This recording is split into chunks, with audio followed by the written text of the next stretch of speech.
The Senate Rules Committee will take a big step toward ending Senator Tommy Tuberville's hold on what the Pentagon says is now 450 military nominees. Committee Chairwoman Amy Klobuchar announced the committee will prepare a proposal on November 14th that would allow the chamber to consider the nominations en bloc. It's officially a suspension of the Senate rules until the end of the year. Once it's approved in the committee, it can move straight to the Senate floor for consideration. Klobuchar hopes it will allow for a resolution to this issue by Thanksgiving. Senator Tuberville just can't stop the chain of command of the U.S. military while we're engaged in conflicts all over the world. Republicans say they want to avoid a rules change, but many haven't ruled it out. We talked about the possible resolution, going through markup. We don't want to do that. We don't want to cut the minority short of any kind of power, no matter who's in minority, who's in majority.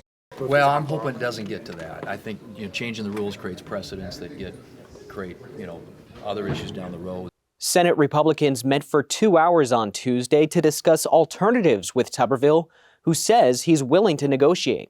It was really constructive. They're actively trying to convince Tuberville to relent, but for now, he says he's going to keep his hold on military nominees to protest a Pentagon policy that provides paid time off and travel expense reimbursement for military service members who get an abortion.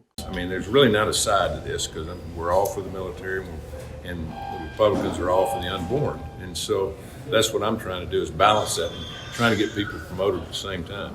Tuberville told reporters he's considering the following options to end this impasse: voting on nominations individually, allowing for swift passage via unanimous consent for nominees that are the most crucial to national security or have the biggest impact down the chain of command, filing a lawsuit to fight the policy in court, and getting an amendment in the National Defense Authorization Act that would end the policy.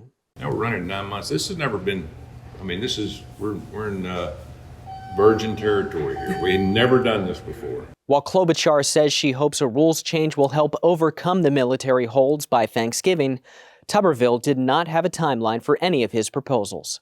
Straight from D.C., I'm Ray Bogan.